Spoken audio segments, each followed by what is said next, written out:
But I kind of want to create that same kind of memory for the future generations for decades to come. Yep. Yeah, Nostalgia is important. I'm always future thinking. Hey y'all, I'm Emily, an almost lifelong quilter with a lot of stories to tell. I have loved quilts and talking about them for as long as I can remember, and I'm here to celebrate the tradition of quilting with you. We'll celebrate quilts and the real people who made them, learn a little bit about the history of quilting, and have lots of fun exploring ways to reclaim tradition in a modern world. I'm so glad you're joining me this week here at Patchwork Revival. Hello, hello. Welcome to this episode of the Patchwork Revival podcast. I am your host, Emily, and today we are going to be talking with my friend, Carissa Ramirez, who is a fabulous photographer. I know you might be wondering, what does photography have to do with quilting? But I really hope that you'll stick around and enjoy this conversation because it was so insightful and so fun. Carissa is a joy to speak with. I love that she's my friend, and I'm so thankful that she took the time to talk to me today. Before we get started, a few of our normal housekeeping things. Remember to like, review, subscribe to the podcast wherever you get your podcasts. Remember that we're also on YouTube. There are times that we talk a little bit about visual things, given that we're discussing a visual art form and a visual craft. But overall, we're doing a good job translating things into audio. Just remember the YouTube videos are there if you ever need to reference anything. Remember that in the show description, you'll be able to find links for our guests to see more of their work. You'll be able to find my website, which is www.patchworkrevivalstudios.com. Don't forget that if you listen all the way to the end of the podcast, as we're on the outro portion of the podcast, you will find an exclusive podcast listener discount code to apply to my pattern shop on the website. If you're interested, check it out. I think that's about all of the housekeeping that we have today. Let's just dive right into this conversation with my friend Carissa. I hope you'll enjoy this. So, my thought, Carissa, with having you on a pod is because last year I did an episode about like labeling and documenting quilts and our work as quilters because most of us don't do that. Also, my big thing on this podcast is history, legacy, passing our knowledge down from generation to generation. I love that. That means, well, I believe our quilts are art. Not everybody believes that. Even people who make quilts don't believe that, but I think we do make art and we have to document it and at least put a label on it. But this is a quilt journal from my grandma.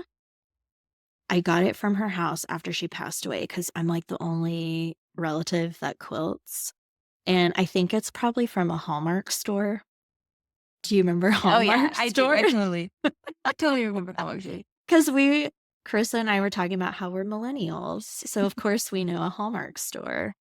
And so if you look at it, she like took pictures, like really blurry, Oh my gosh. like pictures of her quilts and then put it in, This is like the cutest taped it in this thing. journal. And then like she would put, maybe it has information like date made, who you made it for, comments and thoughts. Mama did not have many comments or thoughts. She's really good at the pictures though. Well, And dating them. yeah, so she dated, look at that. That's This her and is her friends So cute. at a quilt show in Tyler. But she would write like little things like this. And I think it's so special because now I have a lot of her work documented. Most of the quilts she made, she like gifted to people. And so if you have that quilt, you would know what it looked like and maybe that she made it. If not, then I guess you would have this picture and you could see. But anyway, it's really cute. That is really cute. I know. And then she has this little like crochet thing. One of her quilting friends gave it to her. Anyway, so I got inspired. I was like, man, I should start like a quilt book or journal or something like that. Mm-hmm. Um, and I was sort of talked about it in a previous episode, but then I was like, actually photographing quilts is really hard. Is it? It's hard because they're huge. They are massive. But anyway, so before we talk about all this, Carissa, can you tell us who you are, what you do? Yeah. Well, my name's Carissa Ramirez. I am a photographer. I also have a communications degree, so I do use that. I am a marketing coordinator at an accounting firm. Mm-hmm. That's been fun. I love marketing. Do you still do classes at I ASU I or actually, lectures? because I've been so busy, I did not take on public speaking through ASU this year, but I have done that for 6 semesters. I taught online public speaking to high school students. They were like Okay. dual credit students. Yeah. I love public speaking. I love anything communication related. You're really good at it. Thank you. But that translates really well into your photography skills also. I think so too. There's nothing comfortable about taking pictures. There's nothing natural about taking pictures No. on the receive. Like if you're the subject, Yeah. unless you're a model, of course. So yeah, so you kind of have to just learn people quickly, Yes. kind of figure out where they're at, and then how you can communicate also quickly to get them as comfortable as possible so that you get those natural, candid smiles, Mm-hmm. reactions. Yep. So yeah, it does translate into photography. Yeah, really well. You came and took newborn photos, Mhm. and then amongst that was toddler photos, Mhm. and they turned out so good. We love those pictures. I love having them like in home settings because that helps so much. Like they're already in a comfortable space. Now you just have to warm them up to a stranger really quick. Yeah. But they did so good. They did great. Well, yeah, our kids are very stoic and like standoffish. So I was like, I don't know how this is going to go, but they really loved Miss Carissa. They were great. They really were. So photography, I feel like, is something you love to do. I love to do it. I'm a very visual person. Mhm. Just colors, shapes, patterns. I like making them mix and match and making pretty things out of them. And that's pretty much photography. Even if it comes like a senior session, I love to know what they're wearing so that I can kind of coordinate the location around those colors. I'm a big Mhm. color person. Okay. So I love planning around colors. I'm just a very colorful, visual, artsy fartsy person. Yeah, you're very creative. I was actually voted most creative in high school, and to this day, that's like the biggest honor. Yeah, I'm not shocked by that at all. I I'm have a gonna, whole page in the yearbook. of course. Mm. Did you do the yearbook? No, I Did didn't you make the yearbook? Not yet. Just- color is interesting to me Mhm. because, quilting is it's like a medium. It's a creative medium. Mhm. And color is a big deal. But I have this theory about color. I think everybody sees color differently. Oh my gosh, I think so too. I feel like I'm half colorblind. Eh? Yeah. Because I feel like me and Jordan will be talking about something. Like Jordan's pretty creative and like more like artsy, and he'll see something and be like, that color is the wrong. Like, remember when the hospital in town started taking over some Mhm. of those buildings and Mhm. putting, I never know how anonymous we should be on This is on the good. internet. We should probably be anonymous. And he was like, that is the wrong green. I'm like, it just looks green to me. Did Mhm. you notice that? No, Okay. I notice shades. Like Mhm. I'm pretty sure I see extra No, colors. you probably do. I think I see very limited maybe you're just superhuman and That's Jordan's just superhuman. Maybe I'm just, but like when I just do things very monochromatically, and I mhm. think it's because I just don't see that many colors. So interesting. I know it would be really strange to see the world probably through your eyeballs. And 3 years. Yeah, you'd probably be like, this woman is handicapped when it comes to color vision.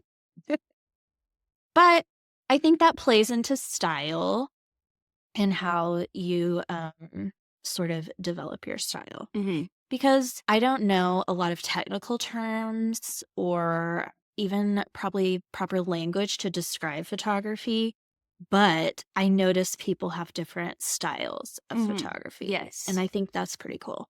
Yeah, everyone has different edits, and first starting off, the photography world, it still is very saturated, but not in a bad way. I think everybody should have the opportunity to pick up a camera and make Give it a some shot. yeah, make some art out of it. But what it comes down to, like, who you hire is usually the look of their photos, and at the beginning, I tried to all these different kinds of edits, and then you just kind of find yourself Mm-hmm. and what you really like and love as far as your look, and then that's how you narrow it down and develop your own personal style. I found that I really like true to color photos. Like Mm-hmm. I started off a little bit moodier, a little darker, but then I adapted to this more natural colored editing, and I started kind of emphasizing those colors by using my work's a little bit more contrasty. Um, a tad bit sharper images, but it's mainly because I really want those colors to pop.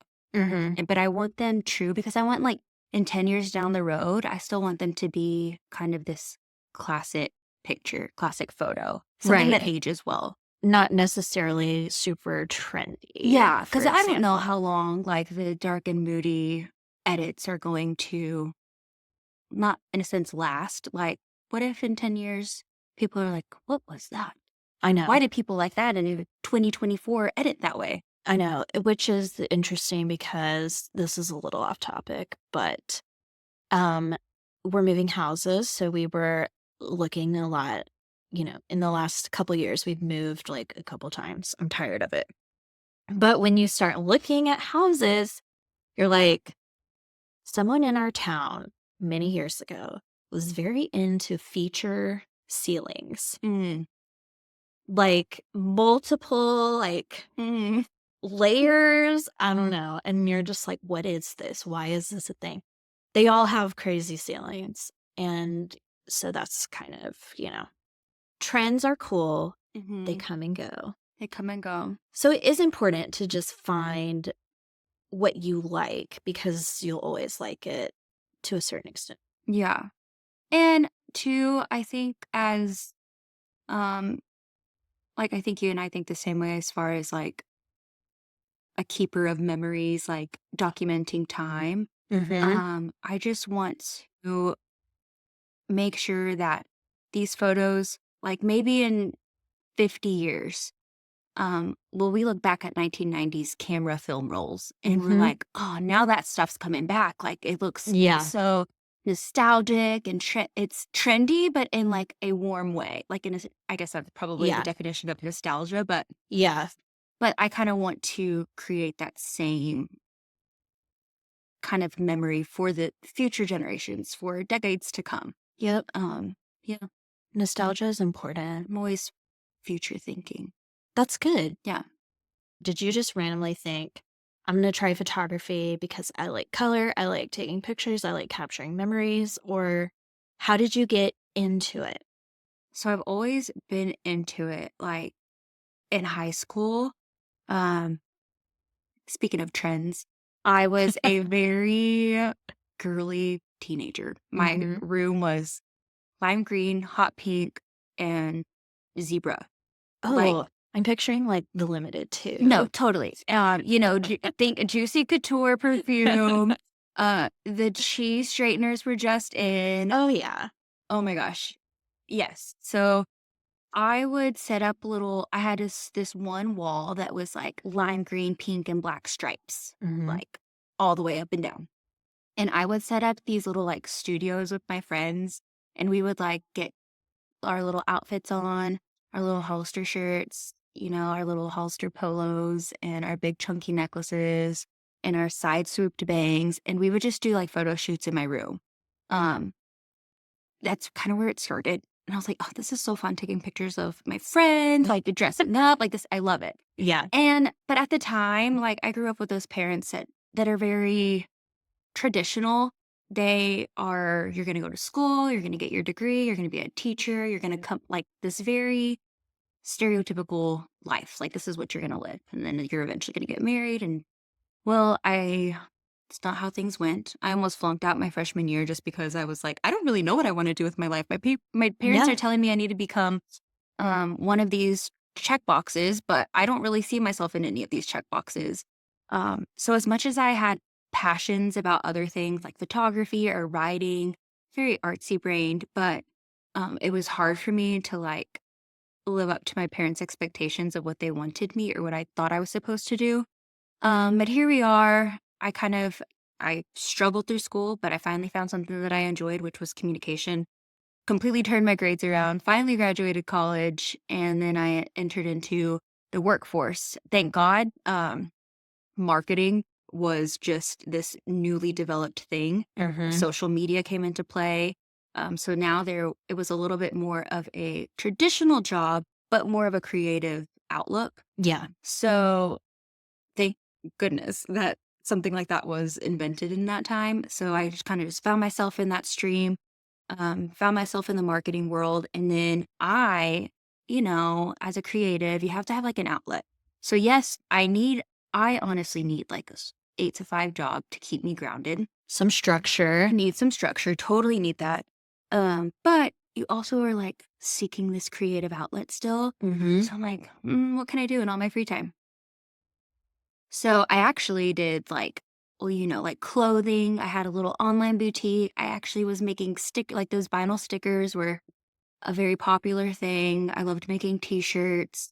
And then that really went well for me. I was happy with having this new creative side hustle, and it was fulfilling.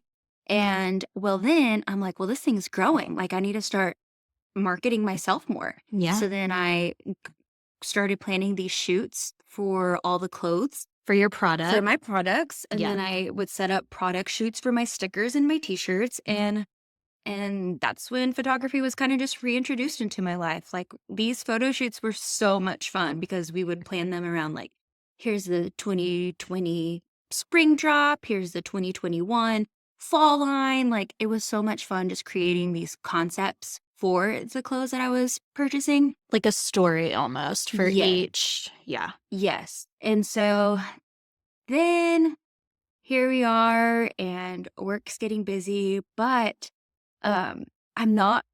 Clothing is very hard. Yeah. Wholesale, Margins suck. margins suck. Like, And it's a lot of work it's a lot and of work. logistics. Yes. And yeah. And It's then really hard. trying to like price it where it's still affordable, and then you're just trying not to take a big loss on yourself. But it's so hard out there being a small business. I know. It really is. It's very difficult. Yeah. So I had to let that go, but at the same time, I still was holding on to this passion for photography. Mm-hmm. And so I was like, well, I don't want to let this go. So I started just practicing a little bit more, and I would ask some of my pretty friends who were comfortable in front of the camera. I'm like, hey, like, here's another concept I have. I couldn't let go of this concept shoot, like creative shoots. Right. It's like, do you want to try this with me? And then just kind of practicing that art. Mm-hmm. Loved it. And then word of mouth kind of just Brought you here. Here I am. And then, so now here we are. I'm just going to wrap it up with my parents again. They're seeing like, oh, like there is like, this can be a career. You're doing well in this. You're good at this.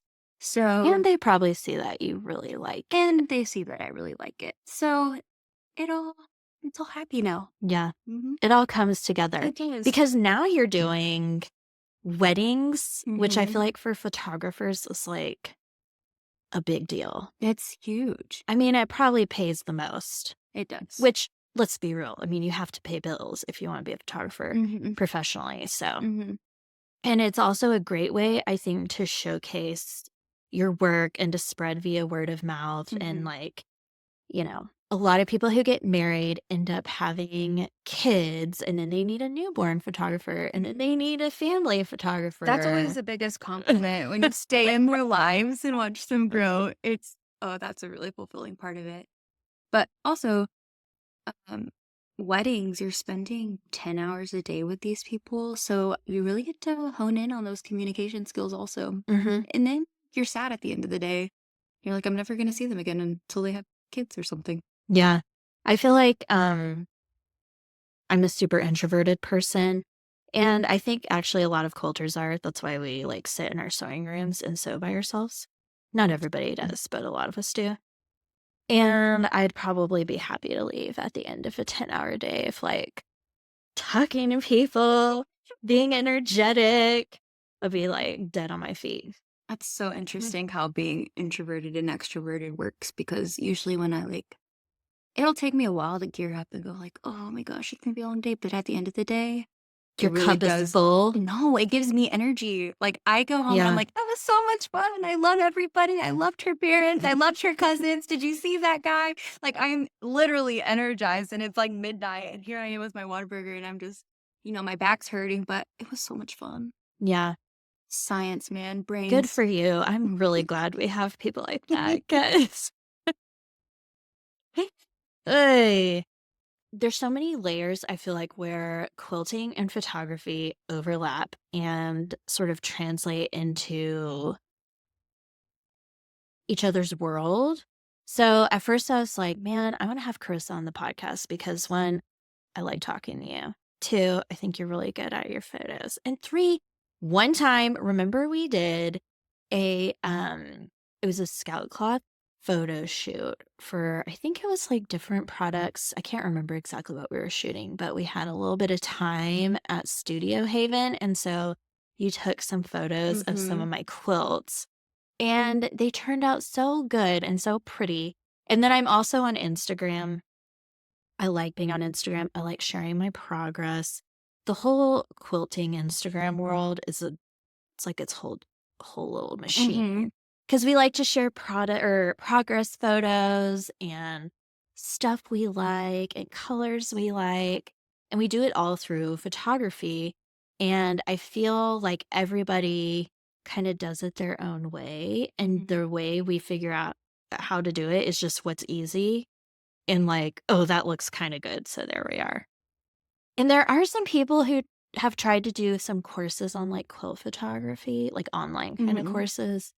Um, but most of us just have an iPhone, and a lot of us are like in a dark basement room, like sewing. We don't have great lighting. So there's some technical stuff, but I think a lot of that is stuff that we just have to kind of figure out on our own. Like you Mhm. said, practicing, Yeah. figuring out what you like. But where, if you were trying to tell someone, like, I don't know, me, because I'm not that great at photographing things, what are your tips? Do you have any tips for people to just photograph things like fabric or a quilt block or something like that? Where do you start?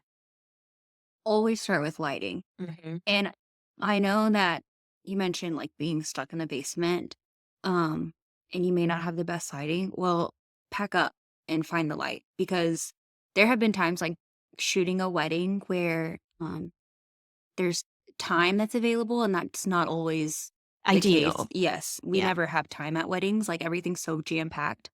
Um, but and say like the brides in the bride suite and the bridal suite is super dark.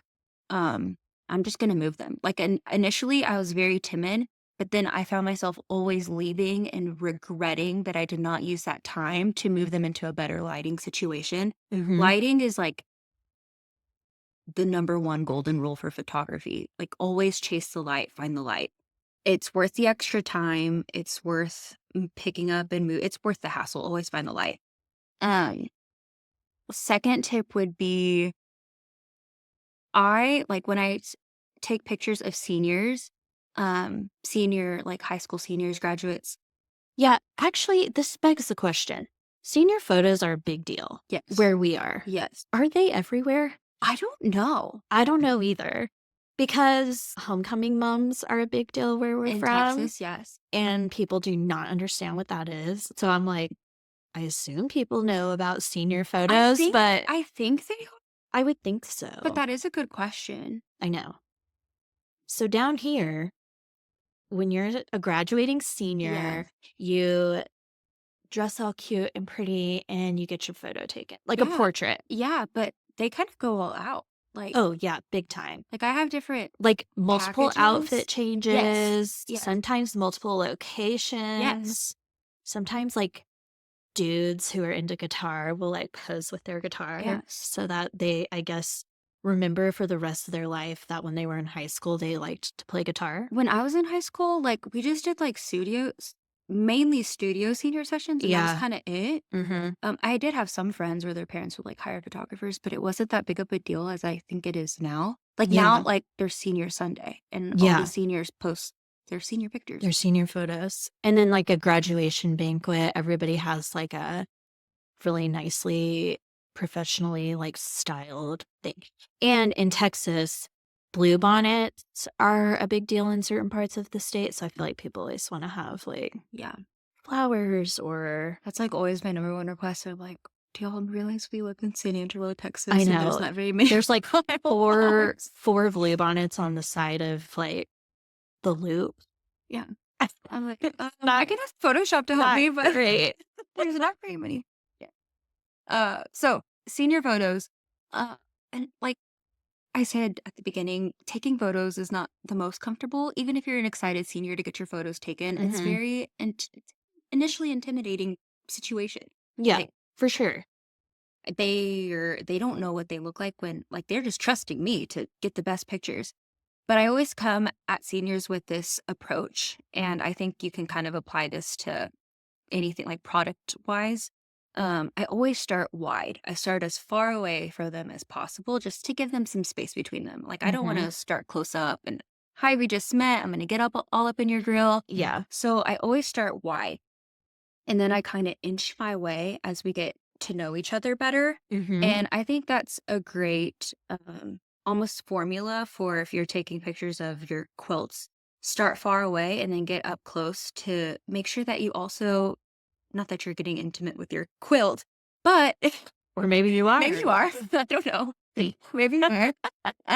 But it also helps you not miss any of those angles. Like here it is in its entirety, but here it is all the ways to the sweetest little details, like the thread, the stitching, I'm just making up stuff. I don't know. know. No, you're not. You know what you're talking about.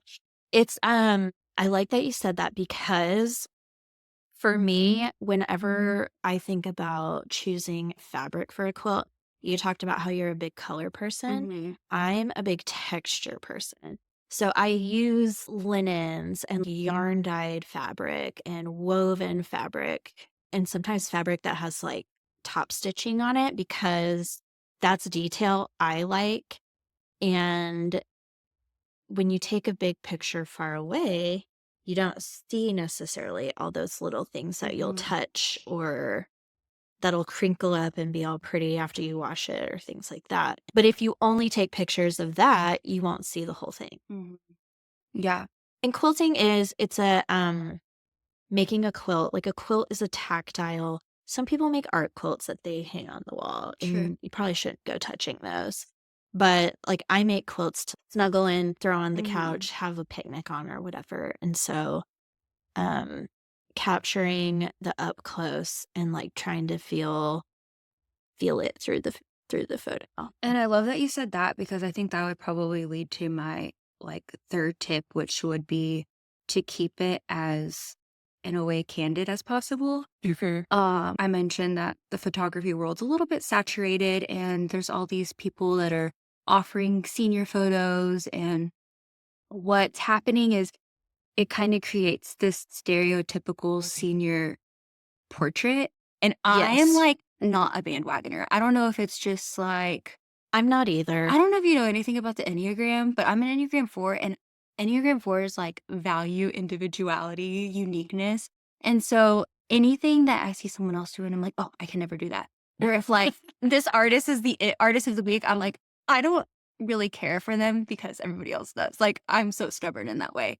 But in photography too, like, there's very, like, you see a picture and you're like, senior pose. Yeah. Like, hands against the arms crossed, leaning against the Yeah. wall. That's very senior posy. So I try my hardest. Like, of course, those are great for like the families. Like, I always Mhm. call them like mom picture. This one's for mom or this one's Yeah. for grandma. Yeah. Um, those are great in that sense, but still you want to capture that person as they are. Yes. And I would say like for quilts too, like capture quilt snuggled up around that baby, capture that quilt in use.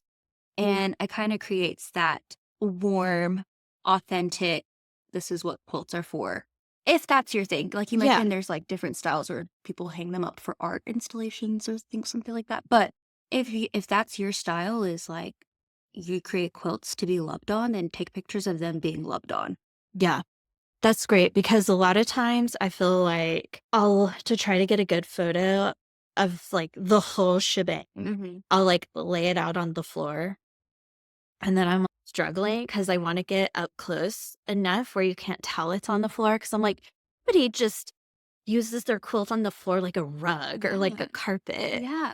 And I have like, it's like an ethical dilemma because I want to get a picture of the whole thing and I don't have. Well, actually, we've talked about, I did an episode with Jordan where we talked about all kinds of things, but also he is usually the quilt holder, which is like, Oh, I've heard you talk yeah, about this. quilt husbands Mhm. everywhere have to like hold it up, Yeah, but you got to squat down so you can't and, like, see. they're only Yeah. holding with, like, the very tips so we could barely see their fingers. Yes. It's ridiculous. But we don't always have our quilt holders. And so I was like, well, I'll try to just go easy on the man and I'll do it on the floor. But it just looks unnatural. So I like Eh, natural is great. When imposing people, if I'm like, "Will you cross your ankles? Will you lean this way?" And then I see them struggling, I'm like, "You don't feel comfortable, do you?" And they're like, "No." I'm like, "Okay, start over, and I want you to sit in a position that you feel comfortable because you're gonna totally that translates." you'll know, Yes, like, you'll oh my gosh, this is painful. yes, Or, yes. yeah. And I think when people like that's how it's perceived too. Like people are like, Hmm. "That's a little bit awkward."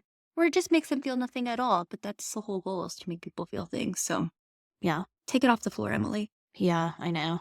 My quilt carpet days are over. And it's funny too because I feel like with quilting, it's like, okay, well, I'll try to just drape it on this chair as if I was like snuggling in it and I just Mhm, got it. mhm. And then it'll look like it's ridiculous how much time you can spend folding it like so that just the right thing is showing. And then you're like, nobody would ever have this in their house. Can you please make videos of you trying to pose your blanket on a couch? Yeah, I will. Have you seen that trend though? I really love that where it's like now, like say it's a fashion influencer and they make those videos where it's like, you know how they have all these Oh, crazy yes, of transitions? them actually doing Yeah, it. I love it. I love it so much. I'm like, yes, this is the reality that everyone asked for. Yeah, it's very funny. I have some like bloopers of Jordan holding quilts. Like, Yes. picture the wind because we live in a very windy spot. So it's like you unfurl the quilt and the wind just like sucks it onto It's like those your things with the body. needle. Yes, It's like like Jordan's that. body. But his arms are like this. I call it the quilty Jesus because it looks like a crucifix plastered in a quilt. Anyway, it can be hard. I mean, here's the question. Every like amateur quilting tip, not quilting tip, photography tip that we try to apply to our quilting is natural light. Like you said, find the Mhm. light. Okay. But what if it's like 10 p.m. and you're like, oh, I want to take a picture of this. But if I wait for the light to come up, like the sun to come up or get Mhm. my window, then I have to stop my progress and I can't keep going because I have to sew this like little piece into like a bigger quilt. Mhm. Are there any solutions to that issue, or should you I just mean, let it go? Like just keep going and then this is a very good question, and I too am struggling with this I as know. a photographer. But I think like even like your ring light or something with a white light, Like a white bright a kind of white thing. bright kind of light situation, that's the only time I'll think I'll ever bend for not Like having. artificial Yeah. lighting, Yeah. basically. I have a canvas ring light and I haven't figured out exactly how to use it. Like there's all these different warmth levels Mhm. or warmth tones. What would you call it? Is that a tone? Speaking of color. Um, different types of light.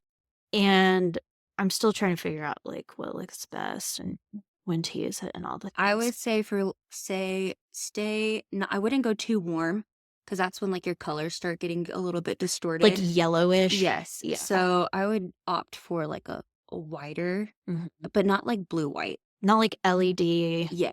blasting like blue. Yeah. Yeah. Because the blue light too is gonna your whites especially your quilt gonna look blue. Yeah. So but that's really tough. It seems like common sense, but these are things that are not intuitive when you're not I like think a fun solution too is those 1990 like point and shoot cameras? To like like you put the 35 millimeter film in yeah. the back and then Yes. I think those are fun too, like just to get at a fun little creative. Like if they have flash on them, I Mhm. think that's fun. Yeah.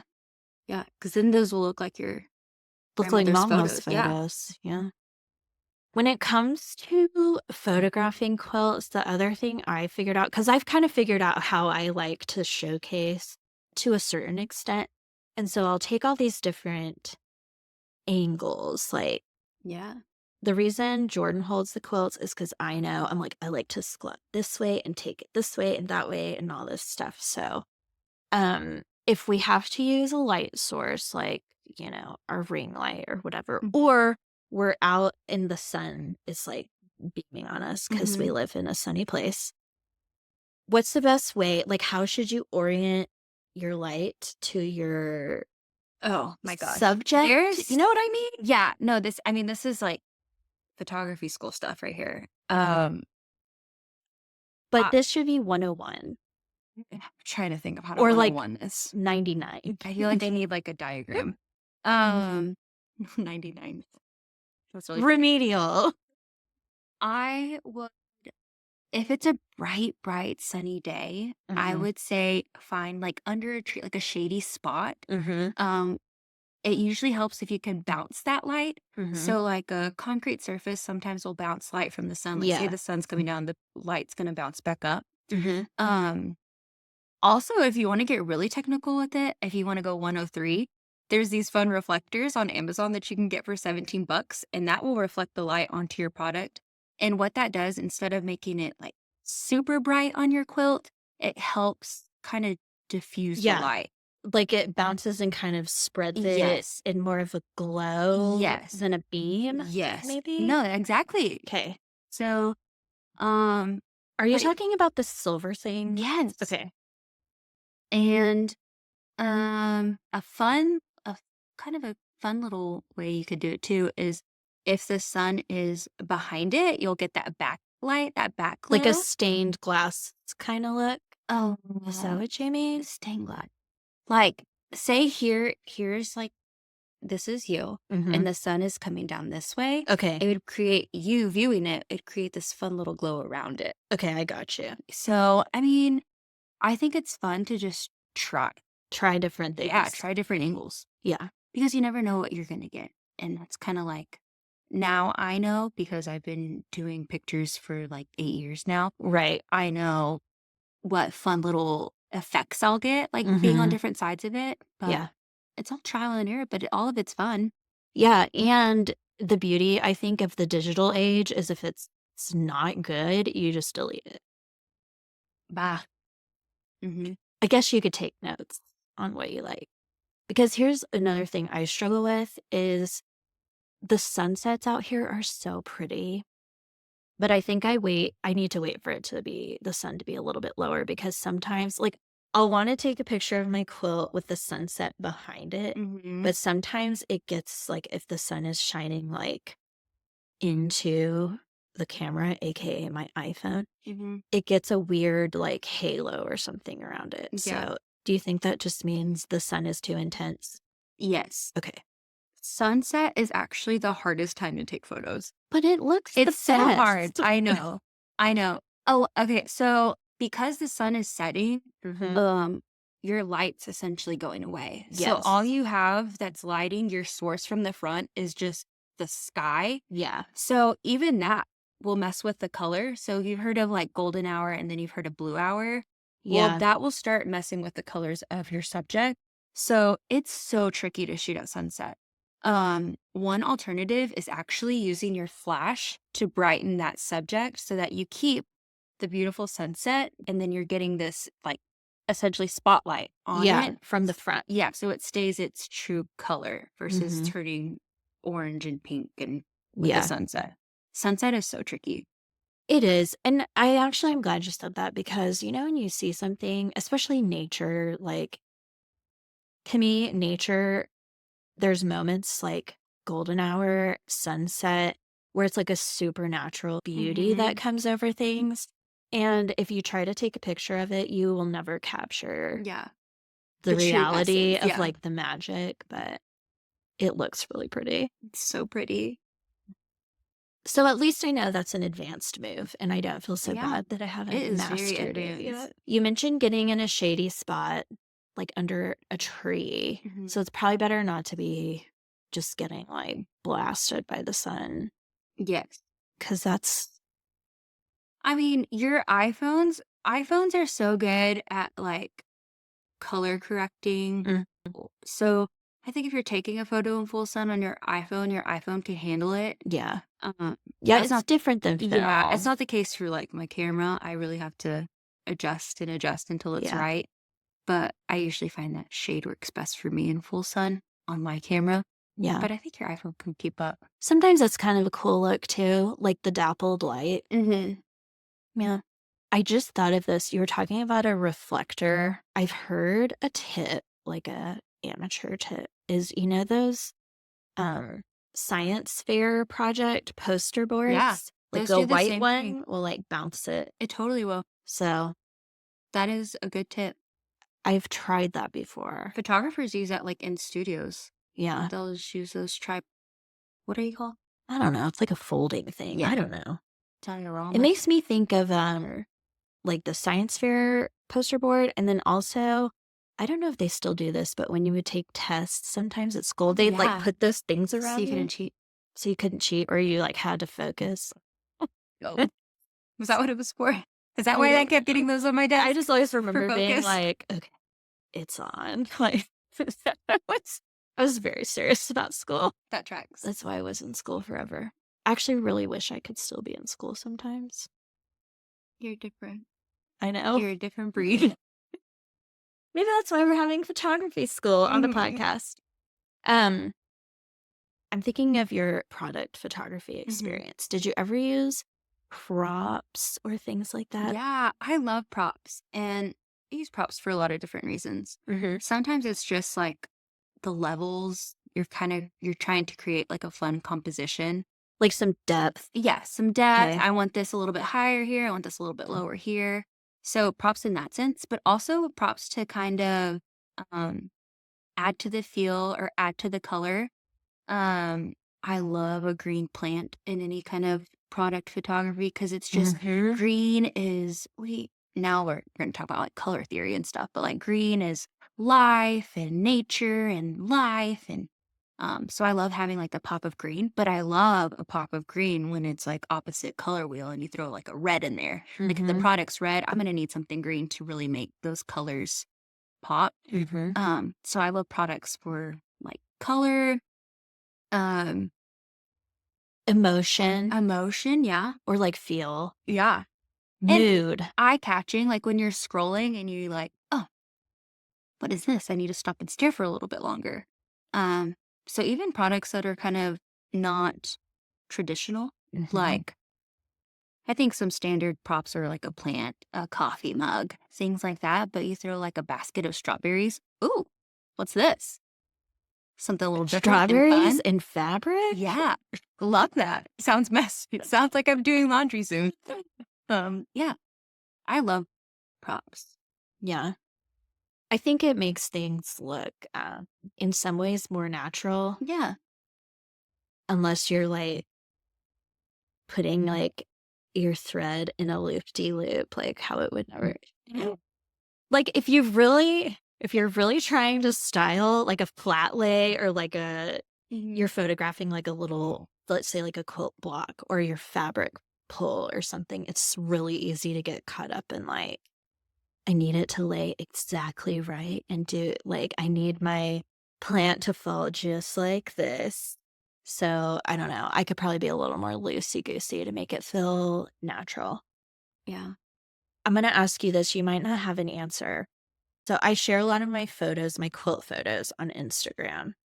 But one of my goals is to have a journal of my quilt projects so I can kind of document like the fabric I used and what it ended up looking like and some of the details of it. But I'm in this phase. I don't know if it's my age or our generation as millennials. I really have a craving for analog stuff. Like, I want it to be a book. Yeah. And I guess I could just tape a picture in because I've thought about doing a digital photo book, but those don't have the same. Yeah. Like, I want to handwrite by the picture, you Mhm. know? So, do you have any favorite ways of printing photos? Do you ever print them? I do Because you print them. deliver a lot digitally I as a do. photographer I these do. days. It's pretty much 80% Yeah. digital. If I do print them, I send them directly to like framing companies. Like now framing companies will print and frame, and so Uh-huh. I don't have to worry about a thing, and I'd rather them do all the work. Yeah. Um, but no, that's tough. I'm going to have to find a place. I probably have a couple like saved on Pinterest of photo album because I think about doing that stuff all the time. Like, And then you I need never to document do. my photos from my trips and stuff. I But know. they're all just kind of so I have all the intention. So I know I have some pins saved with like maybe companies that print Yeah.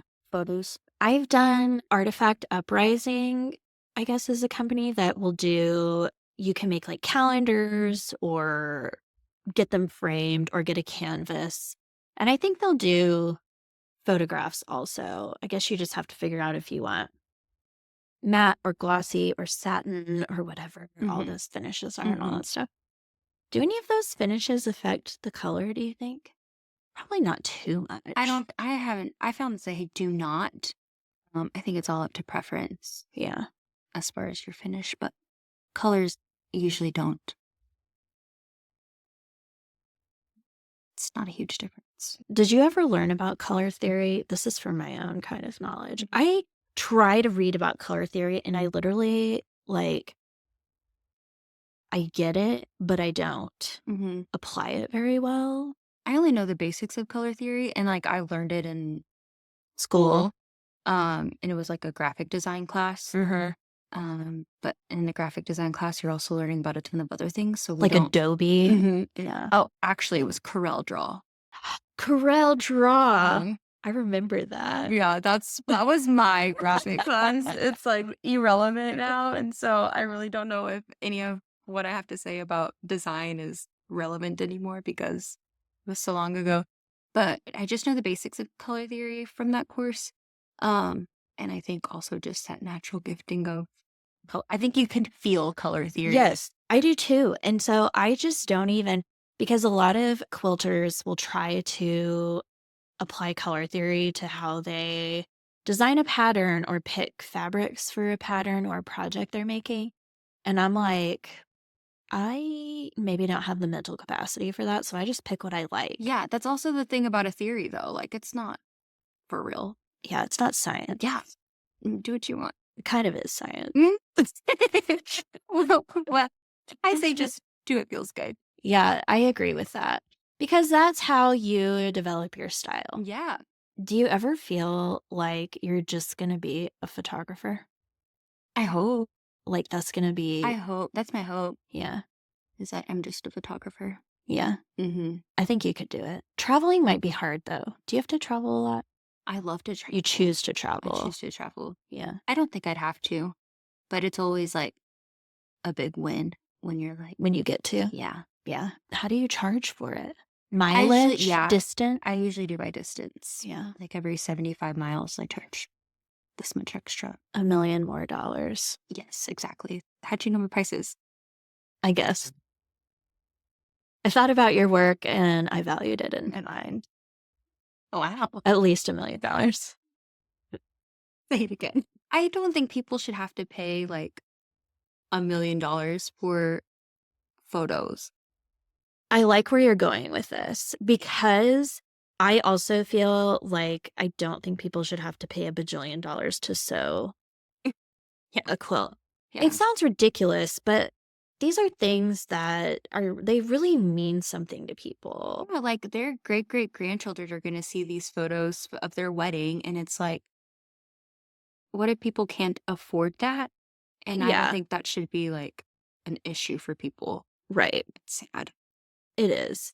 But when it's a fine line to balance because you want to be able to sustain Mm-hmm. your life. And if you're super stressed, you're not going to have time or energy to feel creative. Right. Money is a big stressor. You also need to have enough where, as a business, you'll be able to do like continuing growth and education for yourself as an artist, right? Mm-hmm.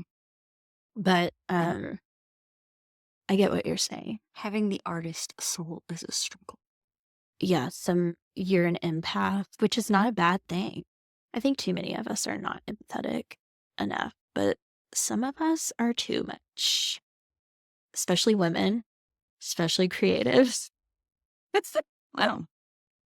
But then, but I also have a thing about gatekeeping knowledge, and that's part of why I learned to quilt from my grandma. My grandma learned to quilt from her, like, probably mother or some, little old lady that she knew growing up. And it's just the same way she learned how to make dinner rolls. Like, she learned it from an oral history or just like hey, let me show you how to do this because you need to know how to do it. And then I wanted to do it. So my mama just taught me how to do it. And I learned how to do everything. So I at least had vocabulary and physical ability to kind of figure out if I wanted to try something different and I looked at it on YouTube, I'd figure it out.